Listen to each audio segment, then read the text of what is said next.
ang mga kwento ng pag-ibig, kwento ng buhay at kwento ng pag-asa dito sa Barangay Love Stories. Love Stories.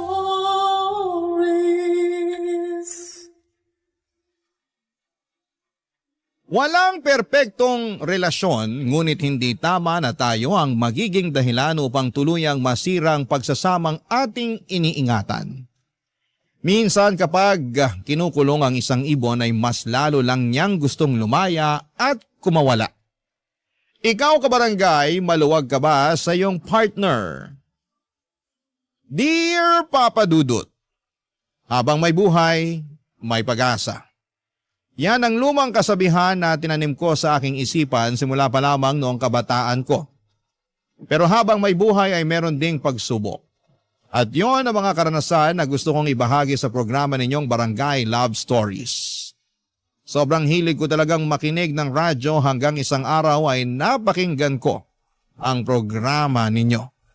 Simula noon ay naging libangan ko na ito habang tumatao sa negosyo kong tindahan ng mga pruta sa lugar namin sa Pasig. Bago ko ipagpatuloy ang pagbabahagi ng aking istorya, ay tawagin niyo na lamang po ako sa pangalang Reggie. 45 years old at tubong Bagong Ilog sa Pasig City. Babae po ako, pangalang lalaki lang. Meron akong 3 anak sa kinakasama ko noon na pangalanan na lang nating Arnel. Bale, 3 taong kaming magkasintahan bago kami nagpakasal taong 2001. Sakto kakatapos ko lang din noon sa kolehiyo. Magsisimula ang lahat 1 buwan mula nang maikasal kami, Papa Dudut.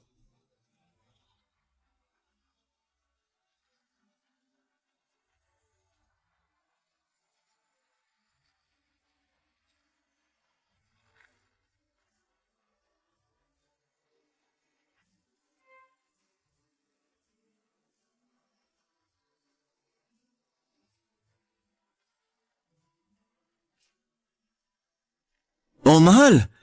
Bakit nakabihis ka naman yata ng formal dyan? May lakad ba tayo na hindi ko alam? Para makapagbihis na rin ako.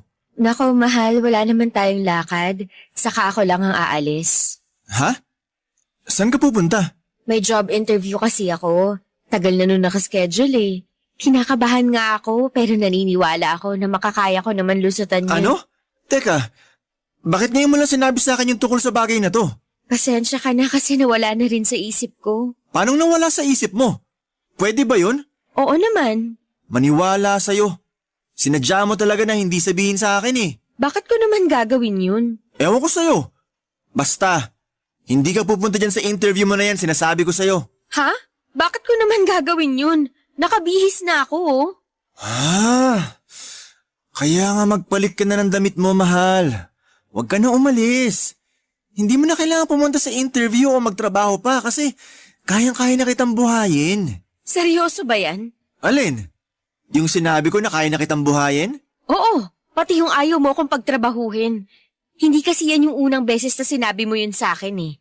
Sinabi mo na rin sa akin yan nung mag-boyfriend-girlfriend pa lang tayo. Buti naman natatandaan mo pa. Kasi seryoso ako nung sinabi ko yon. Ayaw kita magtrabaho. Gusto ko na ako nalang gagawa nun kasi ako ang padre de pamilya. Sana maintindihan mo na wala naman akong masamang intensyon dahil lang pinagbabawalan kita, mahal. Naiintindihan ko naman, pero hindi ko pa rin mapigilang malungkot. Bakit ka naman nalulungkot? Kasi alam mo naman na pangarap kong makapagtrabaho, di ba? At kahit na may trabaho ka na at kaya mo naman akong buhayin, gusto ko pa rin sanang subukan at samantalahin yung pagkakataon na wala pa tayong anak. Alam ko, pero di ba ang mga babae ay dapat nasa bahay lang at ang mga lalaki ay naghahanap buhay? Paano na lang kung magkaanak na tayo? Paano mo maalagaan yung baby natin kung pumapasok ka sa trabaho? Kita mo na, hindi ka nakasagot kasi alam mong tama ako. Marami sa mga mag-asawa nagkakahiwalay kasi madalas di sila magkasundo dahil yung asawang babae mas abala pa sa trabaho niya kesa asikasuhin ng pamilya at mga anak nila. Karamihan din sa mga anak napapabayaan lang. Paanong di mangyayari yun kung hindi naman nasusubaybayan ng isang ina ang paglaki ng mga anak nila, di ba? Ayoko mangyari yun sa pamilya natin. Kaya please lang, huwag ka nang pumunta dyan sa interview mo. Nanghihinayang lang talaga ako. Matagal ko rin kasi hinintay ito eh. Sigurado na ilang araw ko rin tong iisipin at kahit sa pagtulog ko, maaalala ko pa rin to. Basta isipin mo na lang na mas pinili mo yung pamilya natin kaysa sa pangarap mo. Makakalimutan mo rin yung tungkol sa bagay na yan pag tumagal-tagal. Tsaka baka panahon na para palitan mo yung pangarap. Paano ko naman gagawin yun? Itatak mo sa isip mo na dapat mas mahalaga na sa'yo yung pamilya natin at wala nang iba. Ako, ikaw, at ang magiging mga anak natin. Dapat pamilya lang natin ang prioridad mo, mahal.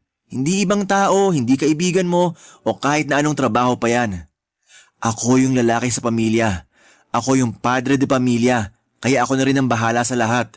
Dito ka na lang sa bahay at maging mabuting asawa sa akin. Papadudot istrikto ang asawa kong si Arnel at kung ano ang sinabi niya ay yon ang masusunod. At isa na nga doon ay ang pagbabawal niya sa aking magtrabaho kahit na gusto ko sanang makatulong sa kanya at habang wala pa naman kaming anak. Pareho naman kaming college graduate at ang laki ng panghihinayang ko sa aking kurso dahil hindi ko man lang nagamit. Pero dahil nga ayaw ng asawa ko na magtrabaho ako ay nagpasakop na lamang ako sa kanya. Ang ibig sabihin ay sinusunod ko siya, Papadudot. Lumipas sa mga buwan at na-promote si Arnel bilang manager ng isang kilalang fast food chain na matagal na niyang pinagtatrabahuhan simula pa lamang nag-aaral kami. Marketing management kasi ang tinapos niya at masaya naman siya sa usad ng kanyang karera ng mga panahong yon. Samantalang ako naman ay naging abala sa pagiging housewife. Masaya naman ako sa ginagawa ko dahil naaasikaso ko ng mabuti ang munti naming pamilya ni Arnel. Pero nandun pa rin ang lungkot at panghihinayang sa ibang bagay na pwede ko pa sanang magawa, lalo na yung may kinalaman sa inaral ko. Kung hindi nyo kasi na itatanong ay graduate ako ng accountancy. Noong sumunod pang buwan ay nabuntis na nga ako at naging maselan yon kaya pansamantala kong nakalimutan ang aking lungkot tungkol sa mga bagay na hindi ko na magagawa dahil magiging nanay na ako. Sa halip ay nag-focus ako sa aking pagbubuntis hanggang sa matagumpay kong naisilang ang panganay naming anak ni Arnel. Sa awa naman ng Diyos ay malusog naman ang baby girl namin. Makalipas nga ang 3 buwan matapos kong manganak ay may binalita ang mister ko sa akin, Papadudot.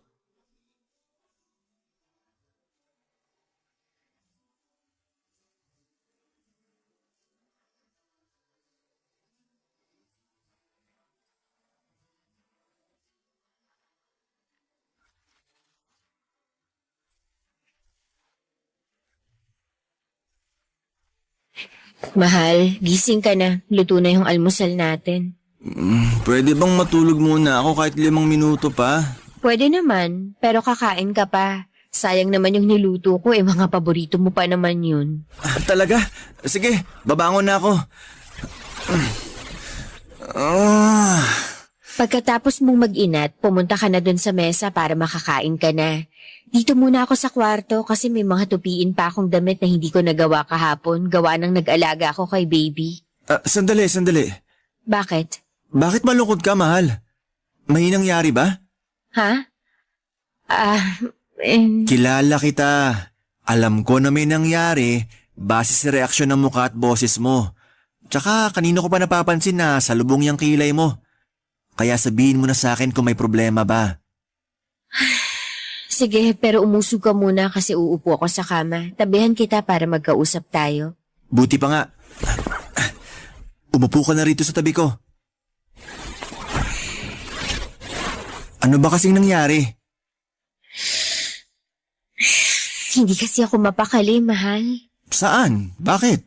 Kasi 1 linggo na akong hindi dinadatnan. Tapos naisipan kong mag-PT kasi malakas yung hinala ako na buntis ako. Oh, tapos? Nag-PT ka nga? Oo. Anong resulta? Positive. Buntis ulit ako, mahal. Yahoo! Ang galing naman! Nakadalawang anak agad tayo! Pwede bang huminahon ka lang? Baka magising yung baby natin. Sige ka, ikaw magpapatahan sa kanya pag umiyak siya. Ay, oo nga pala. Pasensya na kasi na-excite lang talaga ako. Hindi ko napigilan. Buti ka pa, masaya. Ako kasi hindi eh. Ha? Bakit naman? Biyaya kaya yung mga bata? Andun na tayo sa biyaya nga yung mga bata, pero kasi... Kasi 3 buwan pa lang yung panganay natin. Tapos magkakababy ulit tayo. Pag pinanganak ko yung pangalawa natin, siguradong hindi na ako magkakanda-ugaga sa pag-aalaga sa kanilang dalawa. Diyan pa nga lang sa panganay natin, hindi ko na magawang maligo o makapagsuklay ng buhok man lang kung wala ka rito para buhatin yung baby natin. Ngayon pa lang, nakikita ko na mahihirapan ako ng husto. Alam nga namang hindi mo ituloy yung pagbubuntis mo nang dahil lang sa bagay na yon. Gusto mo ba na ipalaglag natin yung baby natin? Kilabutan ka nga sa sinasabi mong yan. Bakit ko naman gugustuhin ipalaglag yung anak natin? Hindi ko naman sinabing gusto mo. Pero nagrereklamo ka na mahihirapan kapag naging dalawa na yung baby natin. Kaya yan lang yung nakikita kong solusyon para di ka na mahirapan. Kabaliwan pa rin yun kasi anak natin yung pinag-uusapan natin dito. Gusto mo bang usigin ako ng konsensya ko habang buhay? Siyempre hindi. Pasensya ka na kung nasabi ko yun. Medyo magulo na rin kasi isip ko. Hindi ko na alam yung gagawin. Baka kasalanan ko rin naman kasi lumalabas na nagrereklamo ko. Mga anak naman natin yung inaalagaan ko. Hayaan mo na. Wala ka naman masamang ginawa kaya wag mo nang sisihin yung sarili mo. Hindi ko lang din mapigilang matakot kasi ligtas ba sa akin na magbuntis kahit halos kapapanganak ko pa lang? Ligtas naman siguro pero hayaan mo. Dahil magpapaalaga naman tayo sa doktor. Hindi kita pababayaan ngayong daladala mo dyan sa sinapupunan mo yung pangalawa nating anak. Salamat, mahal. Walang anuman. At salamat din kasi sobra mo akong pinasaya ngayon na unti-unti nang lumalaki ang ating pamilya. Papa Dudut, may nangyari sa amin ni Reggie makalipas lamang ang 3 buwan matapos kong ipanganak ang panganay namin. Bumalik na rin kasi sa normal ang menstruation ko pagkalipas ng 2 buwan dahil hindi naman ako breastfeeding. Noong una ay ayaw ko pang magpagalaw kasi pakiramdam ko ay hindi pa ako nakakaraos mula sa panganganak pero nagtatampo at sa katagalan ay nagagalit na sa akin ang asawa ko. At dahil uso noon ang mga lalaki naghahanap ng ibang babae kapag hindi na pagbibigyan, ay natakot ako ng husto. Kaya naman tinis ko na lamang ang sakit sa aking katawan na nararamdaman ko ng mga panahong yon para mapagbigyan ko lamang ang gusto ng asawa ko. Pero hindi ko akalain na mabubuntis niya agad ako. Aaminin ko na gumuho ang mundo ko nang nalaman ko na magkaka-baby ulit kami ni Arnel dahil nga maliit pa ang panganay namin. At mas lalo kong naisip na imposible na akong makapagtrabaho nito kasi matatali ako sa pag-aalaga sa mga anak namin. Akala ko noong una ay sweet yung hindi ka gustong pagtrabahuhin ng asawa mo. Lagi kasi yung sinasabi sa akin ni Arnel kahit na noong hindi pa kami kinakasal. Pero habang tumatagal ay lumiit ng lumiit ang mundo ko na umiikot lang sa 4 na sulok ng bahay namin at pakiramdam ko ay nasasakal na ako sa aming relasyon, Papa Dudut. Barangay Love Stories. Barangay Love Stories. Papa Dudut, inopen up ko kay Arnel na nangangarap pa rin ako makapagtrabaho para magamit ko naman ang pinag-aralan ko. Pero nagalit lamang siya sa akin at sinabi niyang makontento na lamang ako sa pagiging nanay sa mga anak namin at asawa sa kanya. Masama ang loob ko pero nag-focus na lamang ako sa panganay namin at sa pagbubuntis ko sa pangalawa naming anak. Hindi nagtagal ay nakaya ko namang pagsabayin ang pagdadalang tao habang nag-aalaga ng bata. At dumating yung araw na matagumpay ko ulit na naisilang ang anak namin. Kaso, makalipas lamang ang 5 buwan pagkatapos kong mga anak ay nabuntis na naman ako ni Arnel. Mas lalo kong naisip na nilalayo ako ng asawa ko na matupad ang kagustuhan kong magtrabaho kapag malaki na ang mga anak namin. Kaya nga nagpatong-patong na lamang ang mga sama ng loob ko sa kanya. Pero ayoko naman yung dibdibin masyado dahil kailangan pa ako ng mga bata at nang ipinagbubuntis ko ng mga panahong yon, Papa Dudut.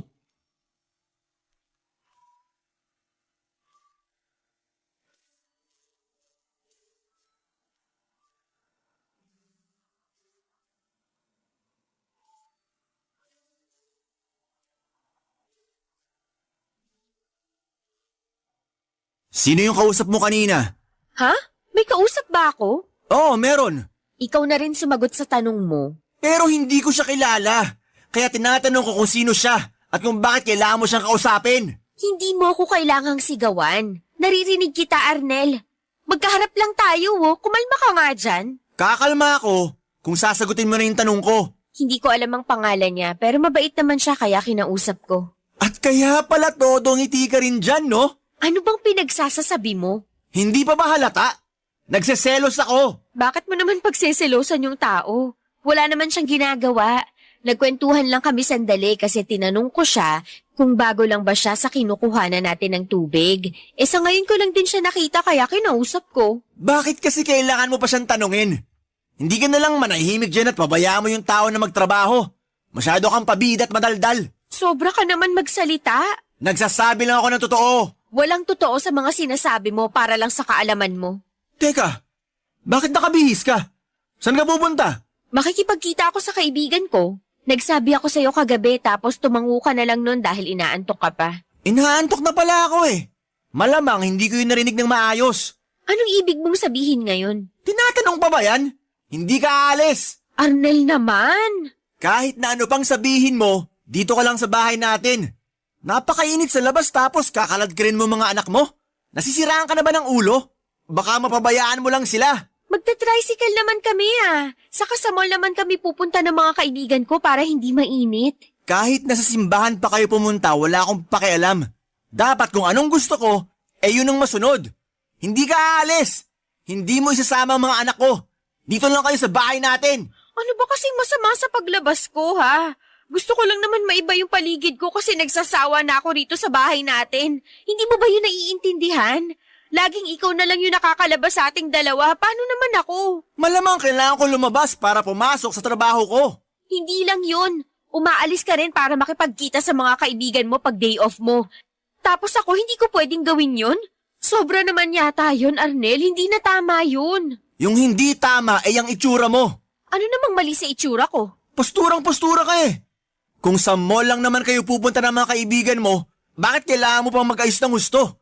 Siguro may lalaki kang pinagagandahan, no? Wala akong pinagagandahang lalaki at wala na ba akong karapatan na mag-ayos ng sarili, lalo lalabas ako? Hindi mo na kailangan magpaganda dahil may asawa at anak ka na. Hindi ko naman nakakalimutan yun Hindi naman pala eh. Pero kung umasta ka dyan, mukhang nakakalimutan mo ng pamilyado ka. Baka akala mo na wala na sa isip ko yung delivery boy ng tubig na kinausap mo kanina. Ewan ko sa'yo. Para ka namang tanga Paulit-ulit tayo. Kung ano-anong iniisip mo wala namang katotohanan yung mga binibintang mo sa akin. Bakit ko naman gagawin yun mahal kita, saka yung mga anak natin? Sige nga. Hindi ko alam. Kaya nga para di na ako magkaganito, sundin mo na lang ako. Di ba, masunurin ka namang asawa? Patunayan mo sa akin na marunong ka sumunod sa mga gusto kong mangyari para hindi na tayo mag-away pa.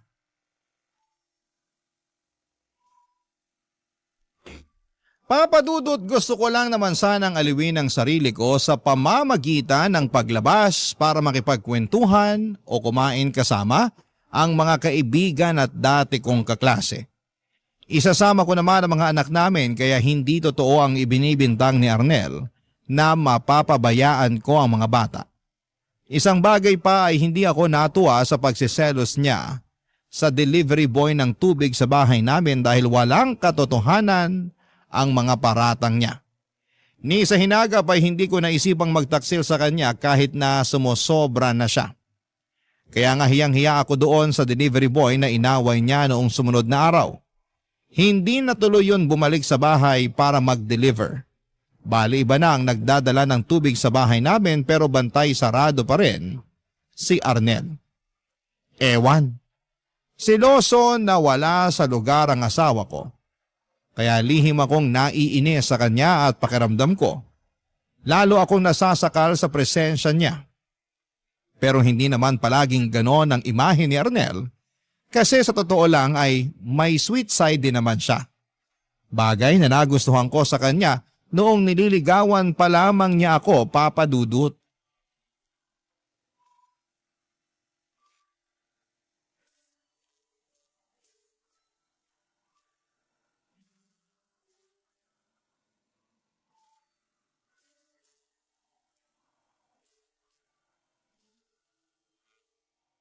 Hanggang ngayon ba may tampo ka pa rin sa akin, mahal? Paano ko sabihin kung oo, magagalit ka ba sa akin? Hindi, pero malulungkot ako. Bakit naman? Kasi iisipin ko na hindi mo naiintindihan na pinoprotektahan lang kita laban sa mga manyak sa labas ng bahay natin.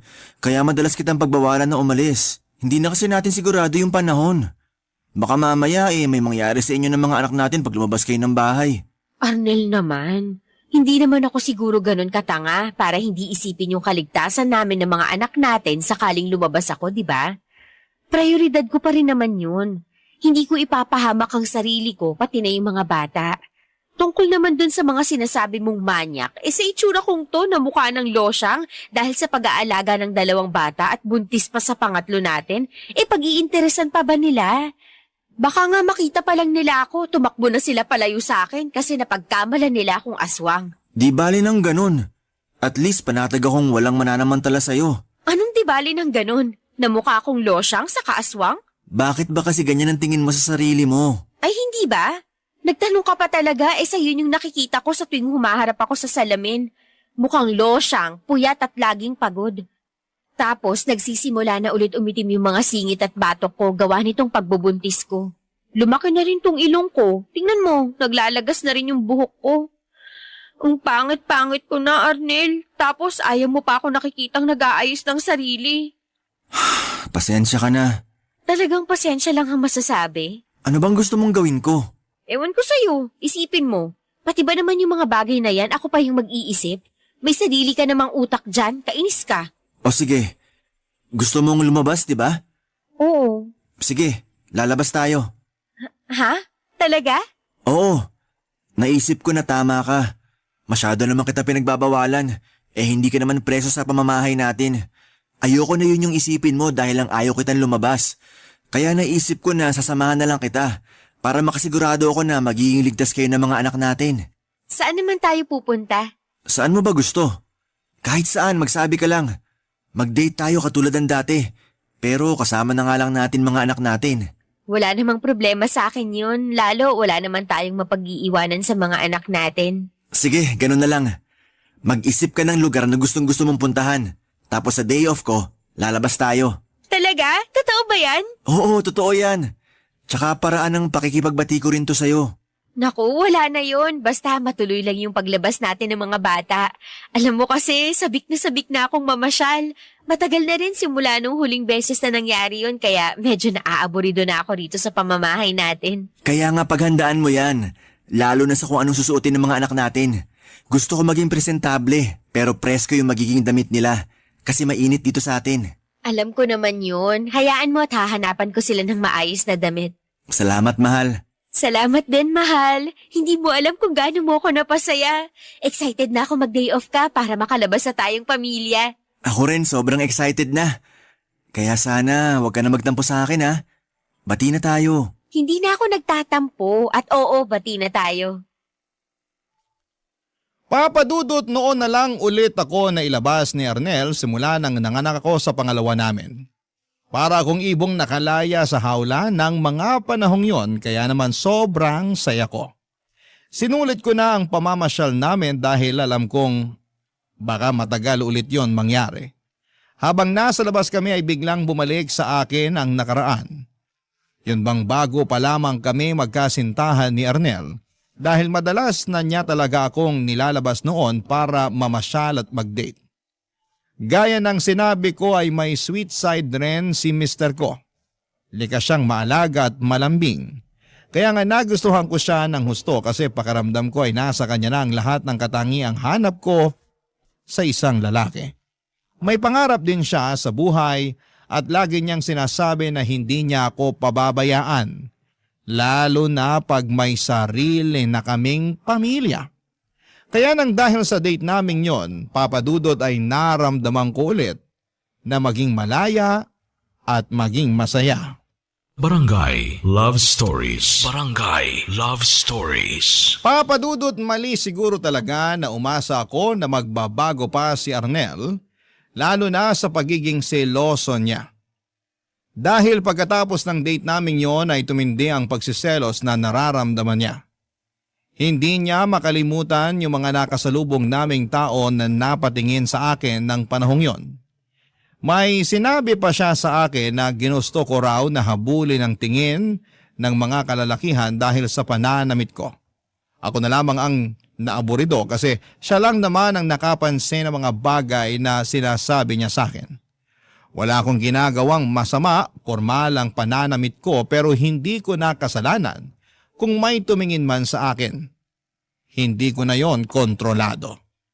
Kahit na mabuting ama si Arnel sa mga anak namin ay hindi naman siya mabuting asawa sa akin. Bukod sa pagsiselos niya ay ramdam na ramdam ko na kinokontrol na niya ako. Sa totoo lang, ang dami na niyang pinagbabawal sa akin.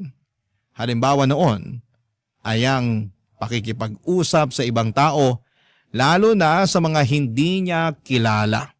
Bawal na rin ako mag-makeup at magpaganda para hindi raw pansinin ng ibang tao. Bawal mag-lipstick, gumamit ng cologne at kahit na anong pabango. Bawal din ang magpa-manicure at pedicure. Grabe. Hindi ko na alam ang gagawin. Para na akong mababaliw nang wala sa oras.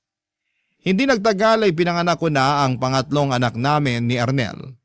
Mas naging tutok ako sa pag-aalaga sa mga anak namin kahit na pagod na ako.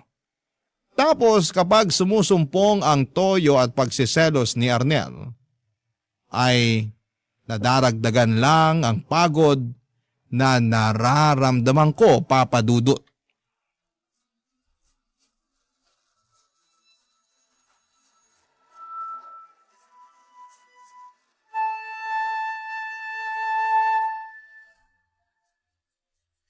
Peste naman buhay to, oo!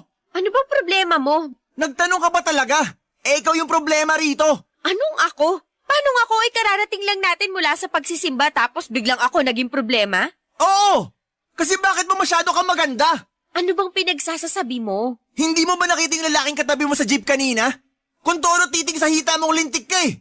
Kung bakit kasi hindi ka nakinig sa akin na imbes na magpantalon, nagbistida ka. Tapos yung katabi mong lalaki, panay sulyap naman sa'yo, pero hinahayaan mo lang. Hindi ko alam yung mga pinagsasasabi mo. Saka wala namang problema sa suot ko Mas dapat nga na magbestida sa simbahan kaysa pantalon. Sinasabi mo ba na ayos lang dinatitigan ka ng mga lalaking yon? Syempre hindi. Lumalabas kasi na gustong gusto mo eh. Kunwari ka pa na hindi mo alam. Hindi ko naman talaga alam, lalo na karga ko yung anak nating bunso. Saka kahit na alam ko, sigurado na hindi ko yun gugustuhin dahil may asawa na akong tao. Hirap sa'yo, masyado kang malisyoso, nakakasama ka ng loob eh. May gana pa talagang sumama yung loob mo. Ilang beses ko bang dapat sabihin sa'yo na gusto lang kitang protektahan laban sa mga manyak na yon? Baka naman nasa isip mo lang yan. Anong sinabi mo? Sabi ko, baka nasa isip mo lang yan. Yun bang minamanyak ako ng ibang tao kahit hindi naman? Masyado mo lang binibigyang kulay lahat ng bagay kasi praning ka. Ako pa talaga naging praning rito? Eh sino pa ba? Alam nga namang ako o yung kapitbahay natin, ikaw lang naman yung ganyan sa atin. Paulit-ulit mong sinasabi na gusto mo lang akong protektahan laban sa mga manyak dyan sa labas. Pero hindi naman ganun yung nararamdaman ko. Kasi, di ba, dapat pakiramdam ko ligtas ako sa'yo, pero bakit hindi? Anong hindi? Bakit? Ano bang nararamdaman mo? Sige nga. Na habang tumatagal, mas natatakot na ako sa'yo at sa pwede mong gawin sa akin dahil dyan sa walang katuturan mong pagsiselos. Bakit ka ba nagkakaganyan?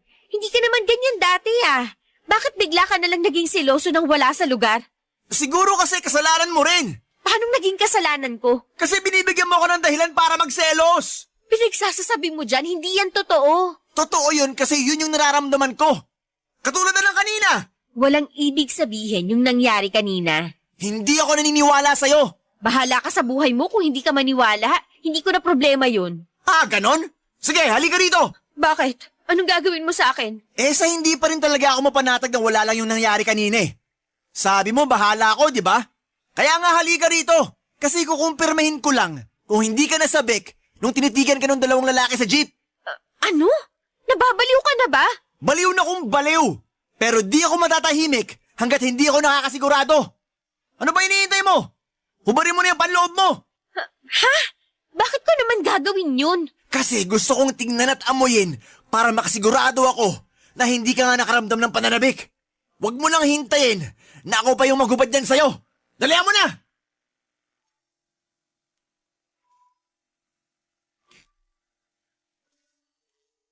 Papadudot, ginawa nga ni Arnel sa akin ang bagay na gusto niyang gawin upang makumbinse ang sarili niya na wala akong naramdamang pananabik doon sa mga lalaking nakatabi ko sa jeep.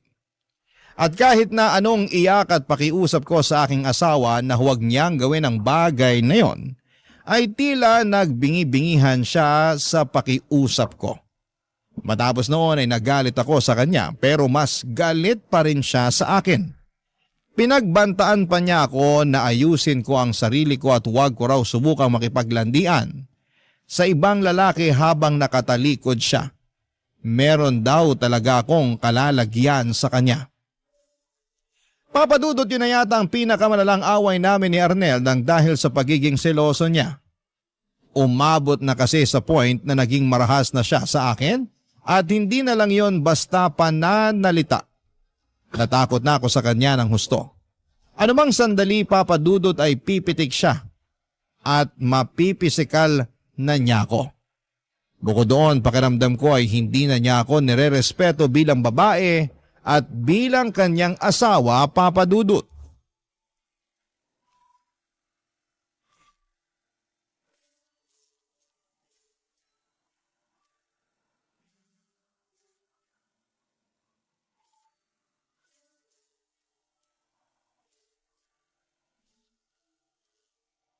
Mahal, sige na. Pagbigyan mo na ako. Miss na kita eh. Bango naman. Ano ba, Arnel? Ayoko, wala ako sa mood. At bakit wala ka sa mood? Pagod ako eh. Masakit katawan ko. Gusto ko na lang matulog. Pwede ba yun? Hindi pwede yun. Kasi matagal na rin simula nung huling beses mo ako pinagbigyan. Anong matagal? 2 gabi pa lang naman yung nakalipas ah. Hirap sa'yo, masyado kang mainit. Akala mo sa akin parausan mo? Anong parausan? Yun kasi yung nararamdaman ko eh. Na parausan mo lang ako. Na anumang oras, pwede mo akong galawin at gamitin para matugunan yung pangangailangan mo. Hindi ka marunong makinig pag sinasabi kong pagod ako o wala ako sa mood. Kasi para sa'yo, responsibilidad ko na pagbigyan ka sa lahat ng oras na gusto mo. Natural! Asawa kita! Kaya ano bang nirereklamo mo dyan? Hindi naman yun ang issue rito, kundi ang pagiging mainit at mapilit mo sa kama. Kainis naman! Dami mong arte! Buti pa mag-iyosin na lang muna ako sa labas kaysa makipagtalo sa'yo. Teka, ano yan? Alin ba yun? Yan oh! Ano nga yun? Yung nasa basurahan. Kukunin ko para makita mo. Pati ba naman basura natin pinag-iinitan mo? Paanong di mag-iinit ang ulo ko? Pakete to ng pills. Ha? Sa'yo ba to? Sa'yo to eh. Iniinom mo to? Magsabi ka ng totoo. Oo, akin yan. At oo, iniinom ko yan. Bakit ka umiinom nito nang hindi ko alam? Tinatanong pa ba yan? Siyempre, ayoko pang mabuntis. Walang hiya ka, Reggie! Yan ang dapat sa'yo! Hayop ka, bakit mo ako sinampal? Kasi marunong ka na magsikreto sa akin! Hindi ganyan na mag-asawa! Ginawa ko lang yun kasi sigurado ako na pag nalaman mong umiinom ako niyan, siguradong magagalit ka sa akin at baka nga ipatigil mo pa. Ipapatigil ko talaga! Kasi ito pala ang dahilan para hindi tayo magkaanak ulit! Ilang anak pa ba ang gusto mo mula sa akin? Nakakatatlo na tayo sa loob lang ng 3 taon, Arnel. Ilang buwan pa lang yung lumilipas pagkapanganak ko tapos binubuntis mo na agad ako. Hindi ka na ba marunong maawa sa akin? Responsibilidad mo bilang asawang babae na magbuntis. Nakakalimutan mo na ba yon? Hindi ko yun nakakalimutan pero utang na loob naman. Gusto mo na yata talaga akong mamatay. Ilang beses kong sinabi sa'yo na ayoko munang sundan yung pangalawa natin pero hindi ka nakinig. 5 buwan pa nga lang yung anak natin nung nabuntis na naman ako sa bunso natin. Tapos ngayon may plano ka na namang anak-anak ko? Oo, kaya mo nga kaming buhayin at naibibigay mo yung mga pangangailangan namin. Pero hindi pa rin sapat na dahilan yun para ganituhin mo ako. Sinabihan na rin tayo ng doktor natin na delikado para sa akin na mabuntis agad. Lalo hindi pa nakaka-recover yung katawan ko sa panganganak. Pero hindi ka marunong makinig. Mahalaga lang sa'yo yung sarili mo. Hindi mo na ako inisip. Alam mo, hindi totoo yan! Yun yung totoo. Dahil yun ang nararamdaman ko. Hindi mo na ako ginalang bilang asawa mo. Tapos, hindi mo na rin ako nirespeto bilang tao. Kung ganyan lang din naman ang gagawin mo sa akin, bakit hindi mo na lang ako patayin ngayon? Ano ba pinagsasabi mo? Patayin mo na lang ako kasi pagod na ako makisama sa'yo.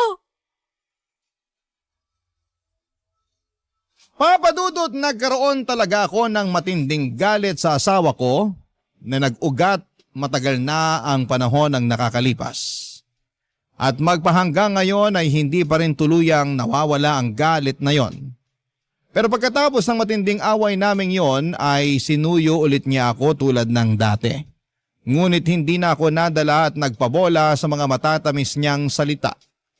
Sa kabila ng lahat ay pinili ko pa rin makisama kay Arnel dahil siya pa rin ang tatay ng mga anak namin.